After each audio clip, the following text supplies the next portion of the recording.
How you doing, everybody? Welcome to another episode of Cryptid Conversations. I'm your host, Brother Blue. Today's episode is dedicated to Mike and Kate Lahr. They are both.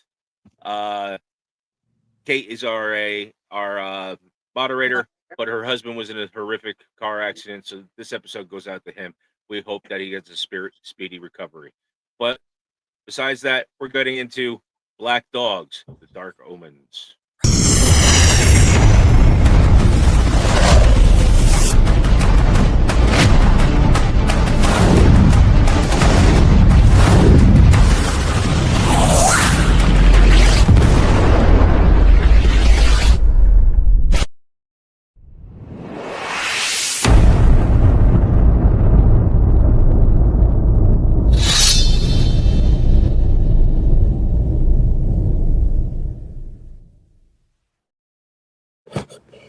Okay, everybody, welcome to another episode of Cryptid Conversations from the Legends Cave. I'm your host, Brother Blue. With me today is our wonderful full panel again. We got Jasper, the underground princess. We have Torsten, the ever-loving, gorgeous Scottish man. Why am I last? He's saving the best for last. I've saved the best for last. The Queen of Chaos herself, the caffeinated Queen of Chaos, Michelle, is with us as well. I would like to make an announcement. Sure.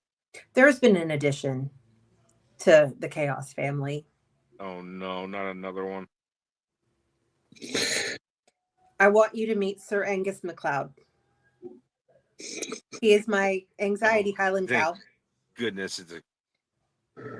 Oh, I thought you were going to say you got another cat. I was gonna say, No. oh jeez, I was gonna say not another furry four-legged.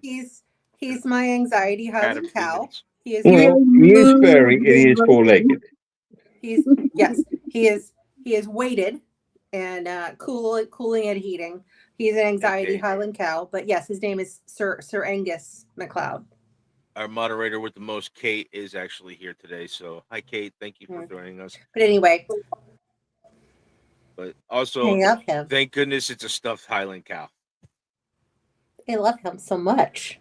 I'm sure she would have gotten a real Highland cow if she had the room for it. If I could get a They're mini Highland derpy cow. as hell. They're derpy as hell. I want a Highland cow. It would be Doofy Squatch. You'd have to name him Doofy Squatch just for. Anyway, Sir Angus MacLeod is going to be over here watching. So anyway, today. Moving forward, the topic for today: Black Dogs, the Harbingers of Dark Omens. And sometimes not dark omens, from what I and have some So in some of the folklore, it's not dark omens. They are the ones that bring you to safety. Yes. But primarily, a lot of the Black Dog folklore is prophetic and dark and ominous. Yes. And if I can put our Wayback hat on, we talked about a couple of American cryptids not too terribly long ago, where I will not be talking about them today, but the El Cadejo. South American. Yeah, South American cryptids, the El Cadejo, are both a black dog and its counterpart, the white dog, where the black dog is the harbinger of doom and the white counterpart is the one who saves lost hikers and warns people away from danger. So an interesting little tidbit there. Okay.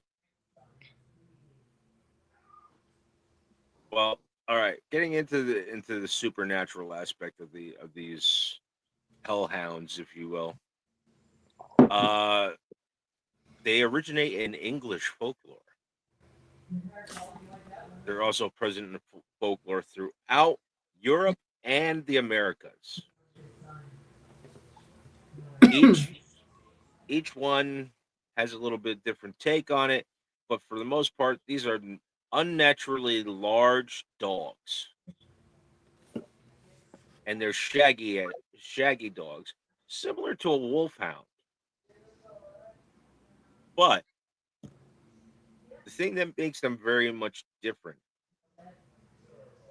is their glowing red or yellow eyes,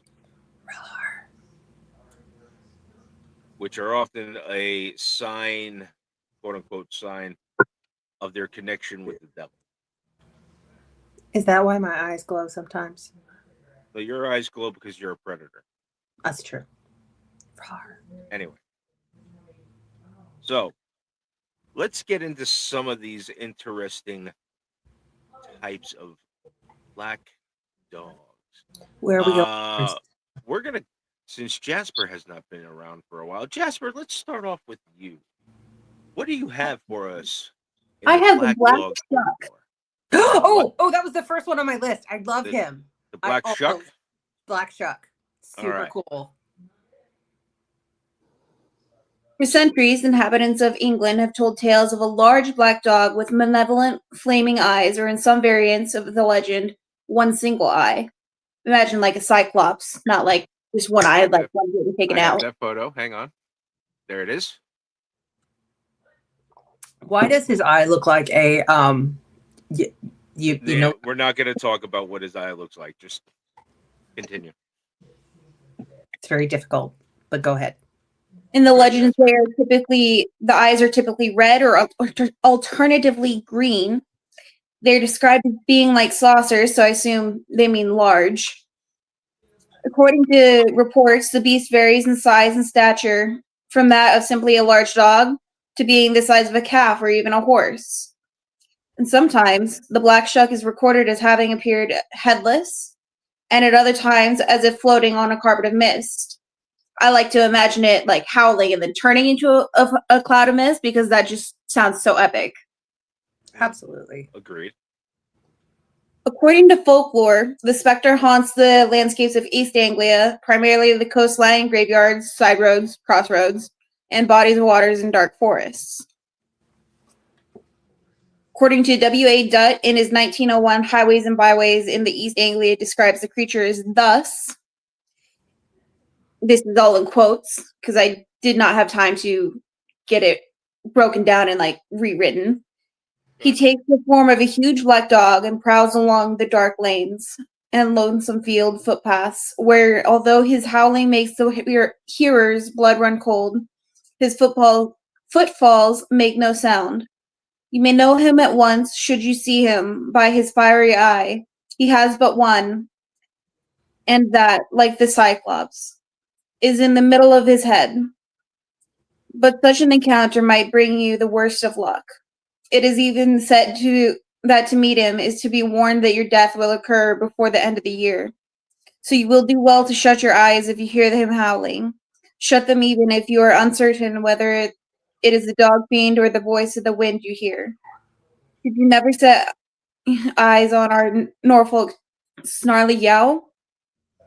You may perhaps doubt his existence, and like other learned folklores, tell us that his story is nothing but that of an old Scandinavian myth of a black hound of Odin, brought to us by the Vikings who long ago settled down on the Norfolk coast.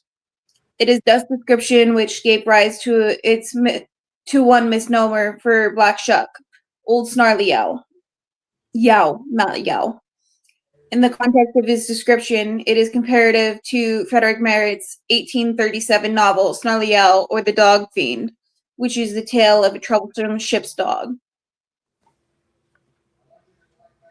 So I have a little addition there. Go ahead. Do you have the notes before I rain on your parade? Do you have the 1577 story of the churches at Bungay and Blytheburg? Let me see. Because I do have some more, but like when I copied and pasted it to be able to edit it, it copied it, pasted it twice. So give me just a second. I don't want to steal your thunder if you're going to talk about it. Are you talking about the Peterborough Abbey? Nope. This one. Okay, so Okay. Let me just. While Jasper's trying to figure that out, go ahead, Michelle. So, infamous story 1577. There was an attack in the churches at Bungay and Blytheburg. Lightning struck, and during the storm, witnesses swear that the big black dog, Black Shuck, ran through the gathered congregation in the church who were trying to escape the storm, killing parishioners. Claw marks that are referred to as the devil's fingerprints still scar those churches' doors.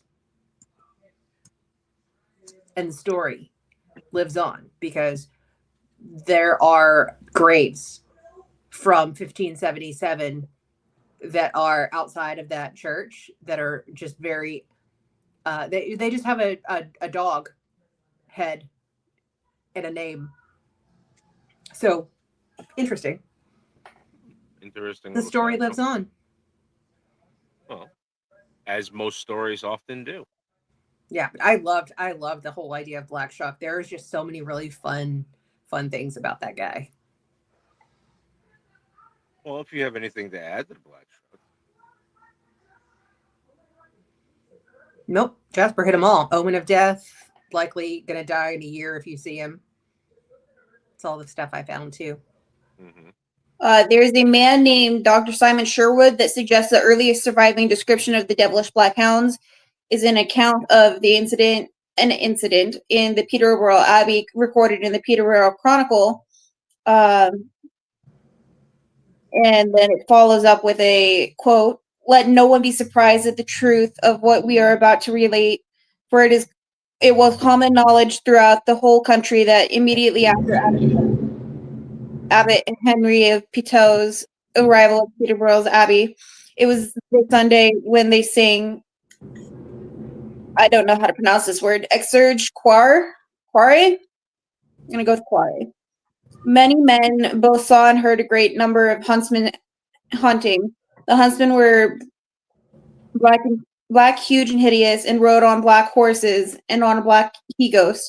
And their hounds were jet black and with eyes like saucers and horrible. This was seen in the very deer park of the town of Peterborough, and in all the woods that stretched from that same town to Stamford, Lincolnshire, and in the night of the monks heard them sounding and winding their horns. Reliable witnesses who kept watch in the night declared that there might well have been at least 20 or 30 of them winding their horns as near as they could tell. This was seen and heard from the time of his arrival all through Lent and right up to Easter. According to some legends, the dog's appearance bodes ill to the beholder. For example, in the Malden and Dengie area of Essex. Babe, did I pronounce that right? Dengie, or is it Dengie? Dengie. I was right the first time. The southerly point of the sightings where seeing Black Shuck means the observer's almost immediate death. However, more often than not, stories of the Black Shuck terrifying his victims but leaving them alone to continue living normal lives. In some cases, it has supposedly happened before close relatives to the observer die or become ill. I like it. I like it a lot. I would pet the puppy. I would come here, puppy. Here, puppy. I know you guys would be puppy. Yeah. Leave the puppies alone. My last words are going to be, here, kitty, or can I pet that? Can I pet that dog? Can I pet that dog? All right. It would not surprise me. Right? I'm saying. Well, thank you for a little insight into that Black Shuck. Honestly, when you're dealing with something that's spectral like that, it's kind of hard to suspend belief and disbelief because it's all subjective. Yeah, I totally agree. But the one eye versus the two eye, the red eyes, I mean, there's always some sort of classic response. So maybe they saw a wolf. Maybe it was some sort of dire wolf hybrid that was still existing from the ages of yore. Red eyes just could have been a the light hitting in the right way. But there's still a lot, like disappearing into smoke, or how. There's still a lot of questions on it. But I think the questions are just as interesting as the possible solutions. I still have a theory that it howls to turn into the smoke, and then a breeze comes by and blows it away, making it as if it was never there. I love it. I think we could relate this one to Hollow Earth theory. I think Jasper's onto something with Hollow Earth. I'm just there. We get off of Hollow Earth for Nope. here. Nope. I'm with Jasper 100% now. Now that I've thought about it, like I'm in. All right. Torsten, what do you got for us? Well, I was originally going to do probably the most famous black dog known, Under the Puppy. Baskerville? the Hound of the Baskerville. Yeah. There we go. But I did not choose the Hound of the Baskerville. If you didn't choose the Hound of the Baskervilles, then what kind of menacing creature did you choose? Himself. In the words of the internet, oh my God, this guy stinks. Sorry, go ahead. And I will give the reason why. There is so much around the legend of the Hound of Baskerville that you can't get really any information other than Then what's already the story that Yeah. Sir Arthur Conan Doyle wrote. And there are still questions around that. Did he actually write it, or was it a very good friend of his that wrote it? And he just published it and took the credit for it. But we're going to go up to where I spent my informative years, to the northeast of England. And we're going to talk about the Barghest. I was about to guess it was either going to be the Kusith or the Barghest. Okay. Yes. The Barghest, or Barghest, is a mythical, monstrous black dog with large teeth, claws. However, in some cases, it can also refer to a ghost, a household elf. In the household elf and the ghost are especially in Northumberland, which is right up there in the northeast, and Durham, such as the Cloud Lad of Hilton. Okay. Which that's another story of its own. Now, the origins of the name are still disputed to this day, because up in the north, ghost is not pronounced ghost; it's pronounced guest, Yes. as in like a guest at your house. It is thought it's to be a combination of the word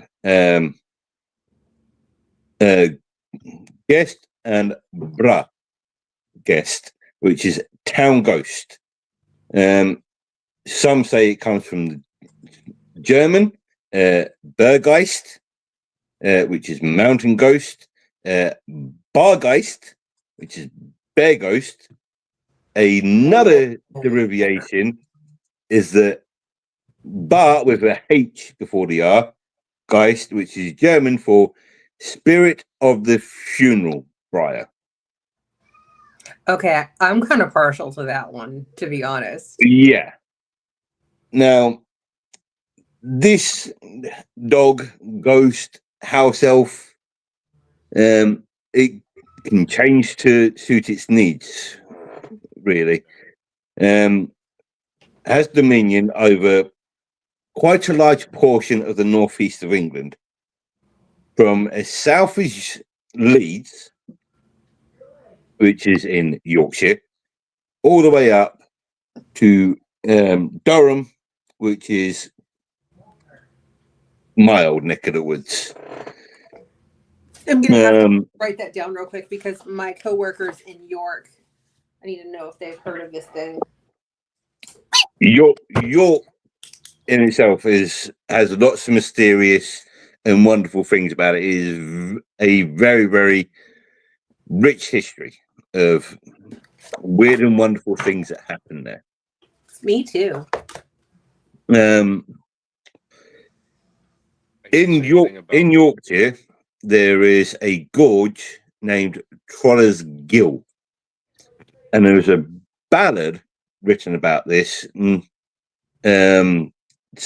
called "The Legend of Troller's Gill," and it can be found in William Hone's Everyday Book. It was published in the 1830s.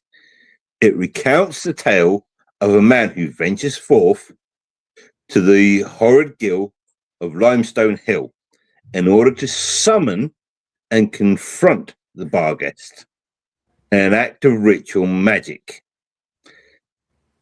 But, unlucky for said man, his lifeless body was discovered soon afterwards with inhuman marks upon his chest. Inhuman like Claude? There is no specific. Rips. They do say inhuman marks. Did someone write Satan with their fingernails? Satan.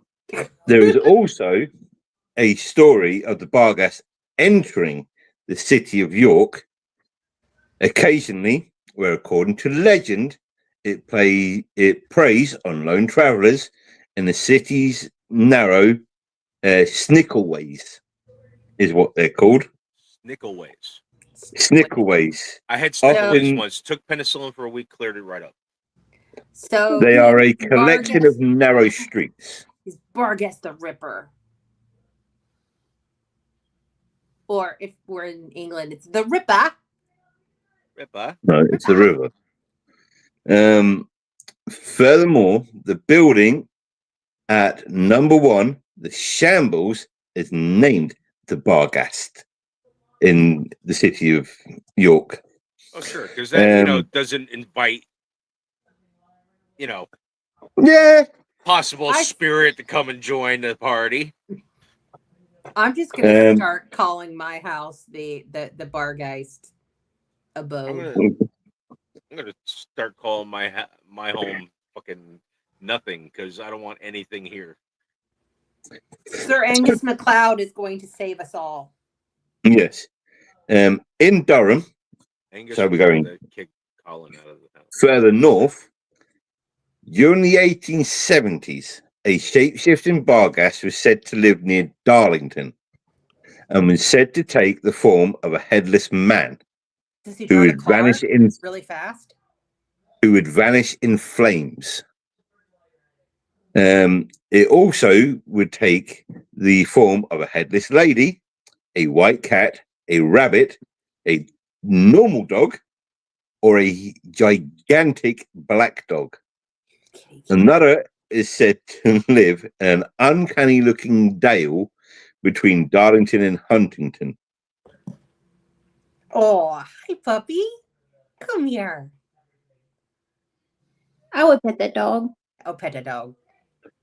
I wouldn't pet this dog because the Barghest is often allegedly serves as an omen of death. We can change him, right, Jasper? Hey, if we brush him, would it be a brush with death? Oh my goodness. Oh, 2 points. 2 points. It is 2 points for the dad joke. it is said that at the passing of a notable person, the Barghest may appear, followed by all other dogs of the local area, in a kind of funeral procession, heralding the person's death with a howling and barking. If anyone were to get in the Barghest's way, it would strike out with its paw and leave a wound that never heals. Besides taking the form of the large black dog with fiery eyes, it may also become invisible and walk about with the sound of rattling chains. I would like a procession of Barghest to follow me at my funeral. It may also foretell the death of an individual by laying across the threshold of his or her house. And like vampires, the bar guest is unable to cross rivers. Wait, vampires can't cross a river? No, they can't cross one in the water. What? This is new information. You didn't know that? No. All right, next week we're doing vampire lore. Right. Since it is October, let's go ahead and jump into some of the vampire. I love him. Anyway, no, good. That's an interesting one, Torsten. I like that guy. The bar guest does make appearances in pop culture. Okay. From books, from Roald Dahl, The Witches. He's described as always being male. Mm-hmm. The children's book, The Whitley Witches. The Child Thief by Gerald Broom. It's been in video games and many others. And of those that love the Witcher games and books, Barghest makes an appearance in them as well. I only made it through the first season. I have no. Better. So there we go. Pronounced Whittlegi. Oh, interesting. Yeah. That was on my list of possibilities when I was making my choice. Very interesting. Is that all we got there, Torsten?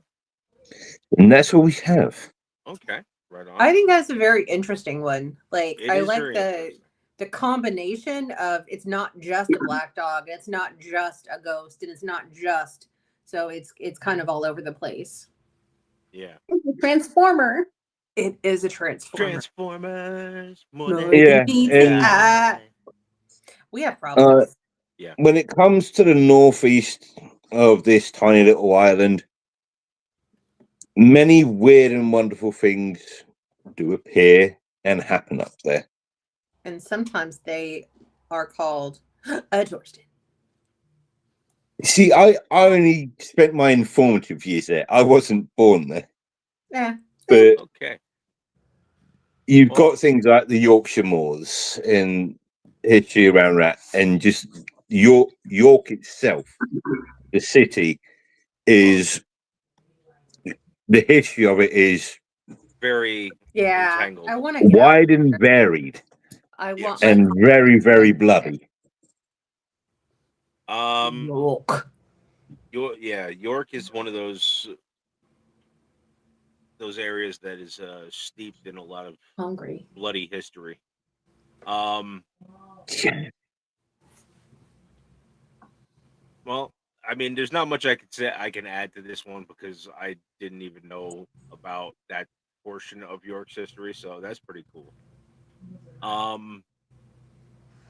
right, well, we're gonna go from across the pond back over the pond to here, and I'm gonna talk about something very interesting. Black dogs have made their way into a very specific trade here in the States. That being a trucker trade. Over the road truckers have been known to see what they call the black dog when they're running too long, too hard, and not taking the right amount of breaks. They see a large black dog cross their path, and it usually causes some form of an accident later on to happen involving said trucker. And if you don't heed the warning of it crossing your path and pull off to take a break for a while and let yourself rest, it could spell certain disaster for said truckers.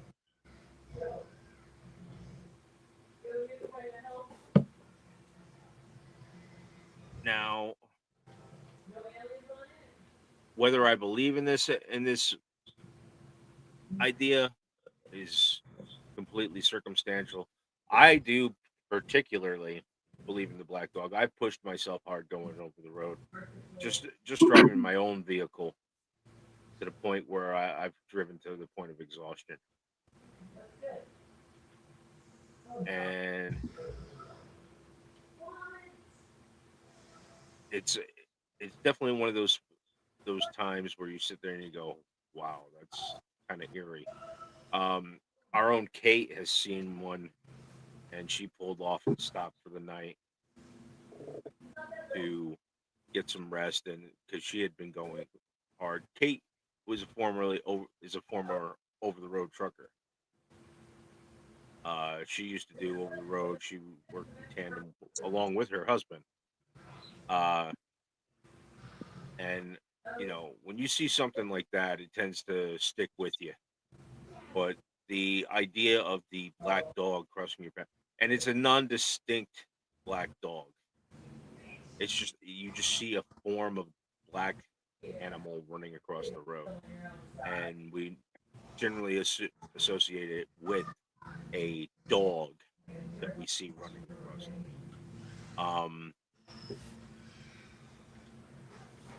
Being a person who works for UPS, I can tell you many of the drivers believe in this myth, believe in the existence of the black dog, and when they've seen it, they've pulled over.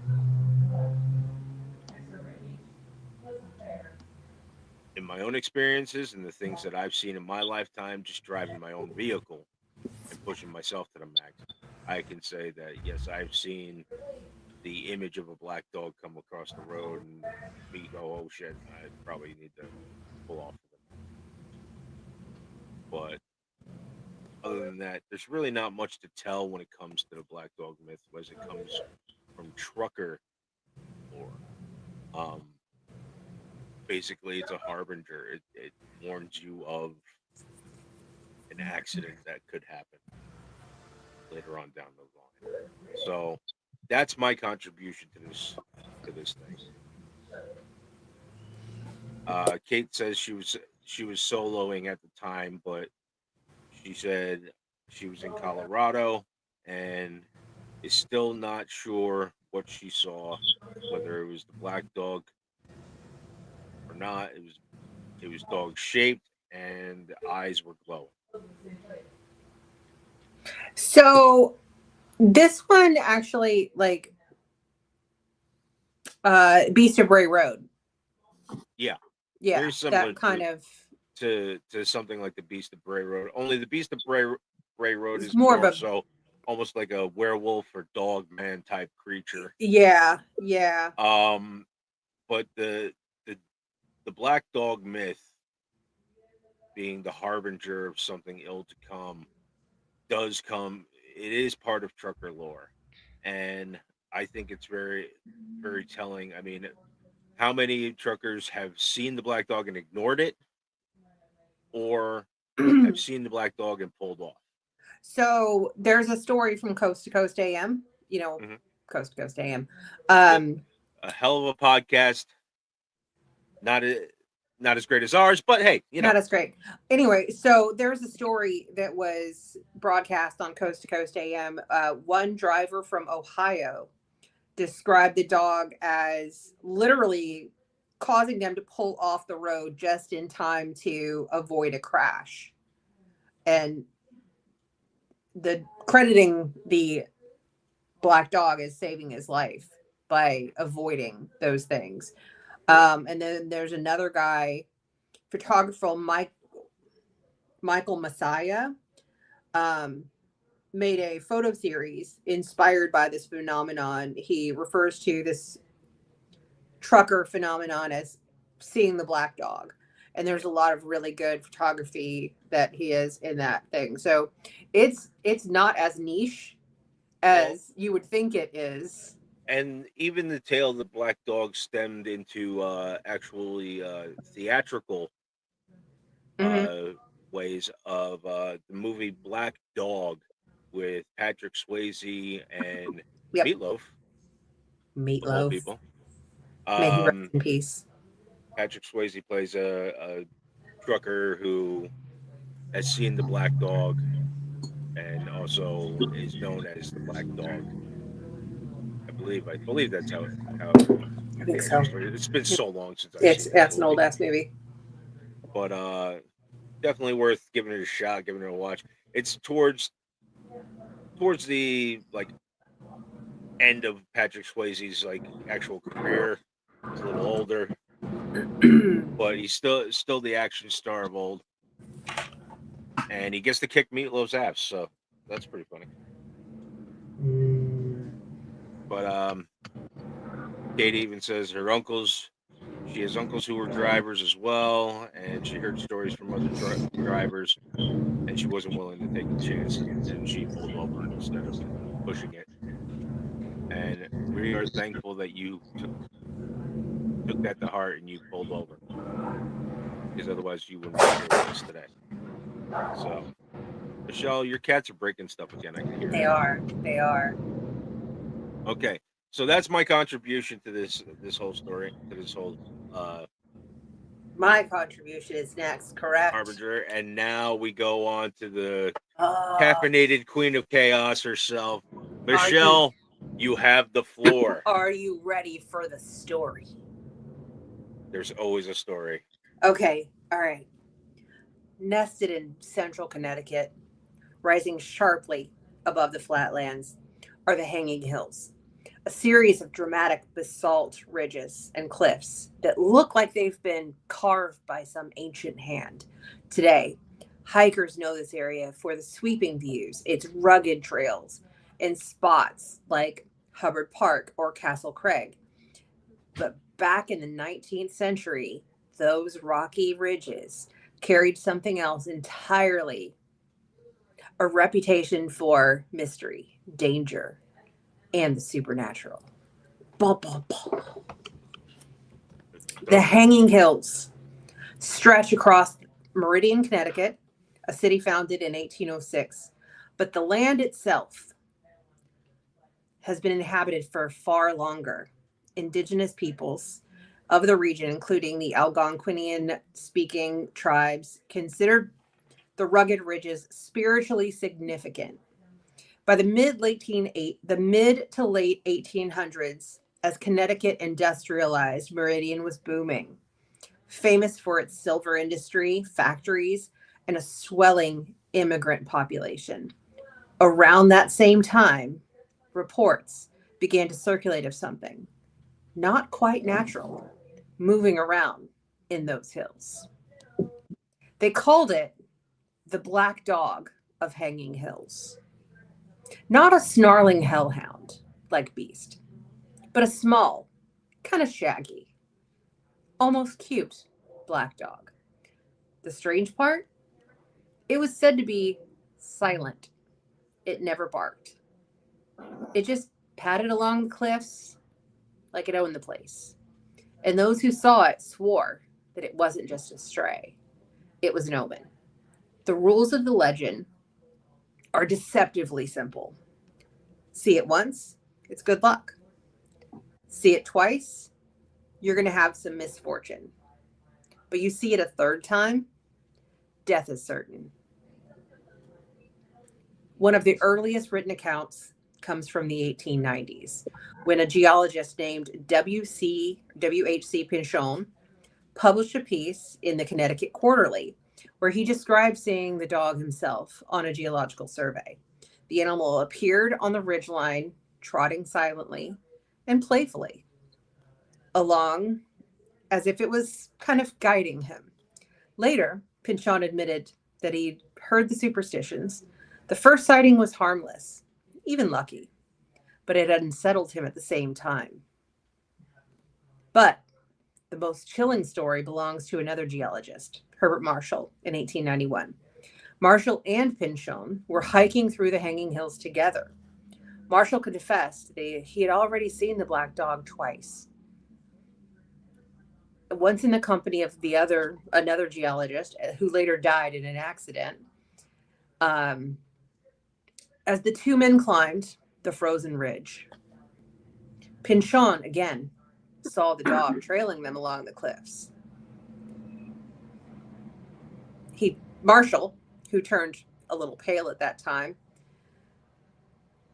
because this is his third vision of the black dog, slipped on an icy rock, falling to his death, and the dog vanished.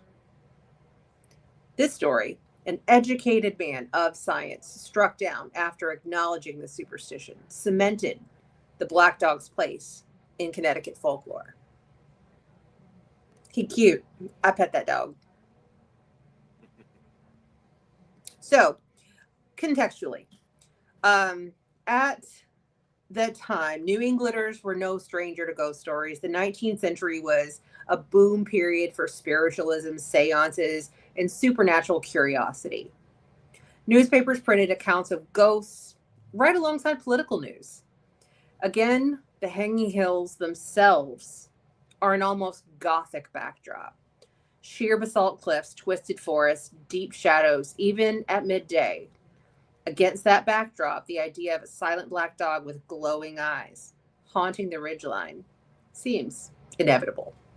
So interestingly, while the old world folklore,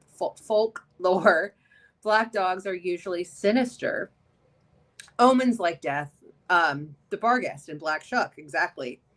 The Hanging Hills dog is kind of ambiguous. He watches, he follows. And it's kind of almost worse because it doesn't feel like a beast. It just feels like something supernatural, like an omen, and kind of slips past you, whether you invite it in or not. So, what are we left with? The Black Dog of Hanging Hills is just a convenient campfire tale, an old New England superstition dressed up in gothic detail. Or was it an actual stray dog whose presence got mythologized by men with imaginations? Or is it something more? Is it an echo of the old world folklore brought into new, lingering ridges of Connecticut?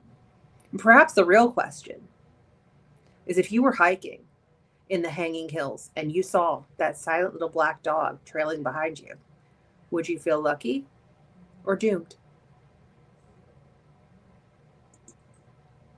Here, puppy, puppy, puppy. Here, puppy, puppy. Exactly. I would call it. I would probably try to name it. If it was small, I'd probably call it something like Ajax. Ajax is a great name. I agree. A cleaning product. So yeah, like this one is interesting because it kind of shit. I just see the dog and just go, okay, I'm gonna keep going. Here, puppy. No. Yeah, but in no mention of any of the sightings is it malevolent looking or evil. It just kind of appears. I'm good. As much as I want another dog, I'm not calling. I mean, I would totally trade one of these jackass cats for a hellhound. I'm just saying. Can I have a hellhound? I want a hellhound. You have a house full of freaking hellcats. I do. Well, cats are classed as the guardians of the underworld according to Egyptian folklore. They are. And someone told these guys that cats were worshipped in ancient times. And yeah, that was a bad move. You've given them a complex. I have given them a complex. Mm-hmm. Yeah. But no, I really I like that story just because it is simple. It's simple and it's quite different from a lot of the other lore. And there's really nothing like, yes, it just appears, but it's not like a supernatural appearance, like where Jasper is talking about things that like appear and disappear in clouds of smoke, or the single-eyed dog that, Creeper McGee over there. But it's just a dog. I mean, Kate brings up a good point here in the comments. She goes, hellhounds are fae. Do you really want to invite that into your house? Yes. No. Yes. No, yes. You don't want fae in your home. I want it. No, and I will name him. I To meet may or may not have already named him Titan. Yeah. So Jasper has Ajax. I have Titan. If it's like a straight up Mm. hellhound, though, like I'd go for Demetrius. Oh, Demetrius is a good one, or even Demeter. Yes. Oh dear me! Look, And people thought I was mad for naming a husky Serb. Okay. Sir Taco of the Bell says down here, Braxton. He says, so the first sighting is lucky, right? yes, If you keep it, does that cancel the second sighting out? yes. If he comes home with me, he's mine forever, and the first sighting is just multiplied. It carries over. I don't think it carries over, but okay. Mm. Don't pee on my rainbow, Blue. I'm not trying to pee on your rainbow. I'm not trying to piss in your Cheerios. I'm just saying. Find a few rainbows. I'm just saying. Come here, puppy. I Mama mean, there wants is to bring home there is a baby. pot of gold at the end of the rainbow. They just don't tell you what kind of gold it is. It's pee. Piss in a pot, you know. But No, I don't. pyrite. I'm Full I'm of of the gold. I'm of the belief hellhounds exist. You know, but Kate Oh, they says exist. Kate says it was nice knowing you, Michelle. I'll need someone to adopt Sir Angus MacLeod, though. Kate will adopt them.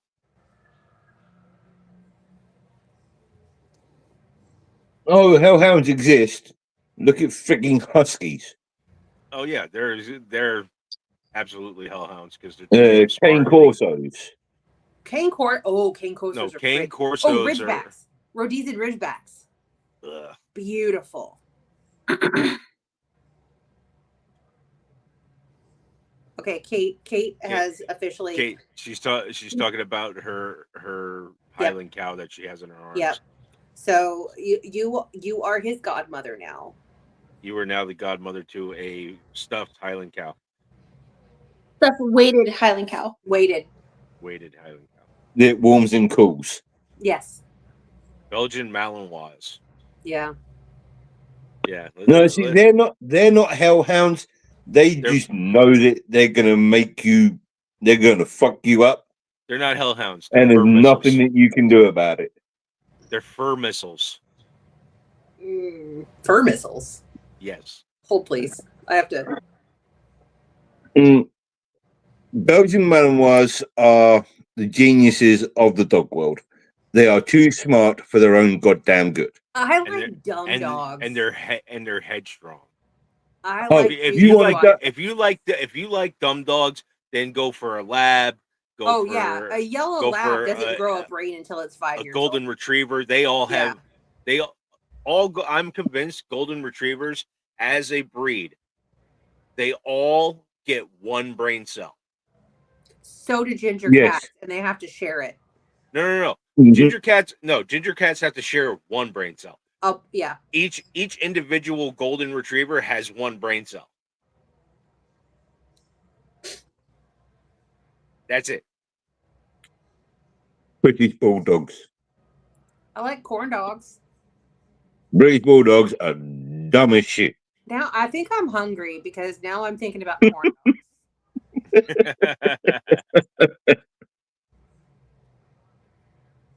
Goofy, lovable hellhounds, but hellhounds nonetheless. I agree. All right. Yes. Dachshunds are hellhounds. Prove me wrong. Oh no, dude! I will Dachshunds not fight you evil. on that. Will not fight you. Those and Jack Russell Terriers. Well, no, and Nope. and Chihuahuas. Chihuahuas are just the spawn of. They're spawn of Satan. Yeah. They're evil. One of my exes when I was growing up, her parents bred Chihuahuas.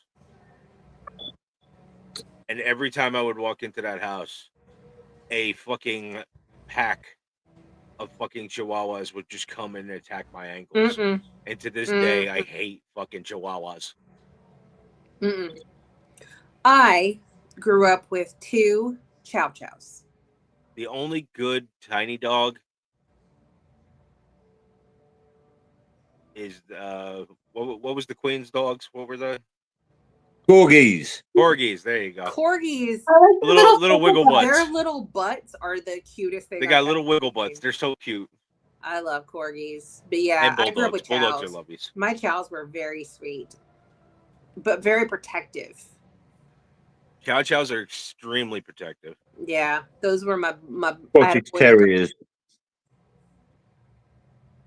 They're Bulldogs cute are, little doggies. bulldogs are great because when they fall asleep, you can stick like M&Ms and shit in their jowls, and when they wake up, they're like You're so weird. they're so happy You're because so something. weird. Yeah, You Yeah, they it's, wake up and they're like, "It's gonna be a good day, I Tater." had a cat one time that would fall asleep so hard that we used to stack stuff on top of him just to see how long it would take for him to wake up. And I believe the record was like 6 shoes, a PlayStation remote, a book, a deck of cards, and like a TV remote.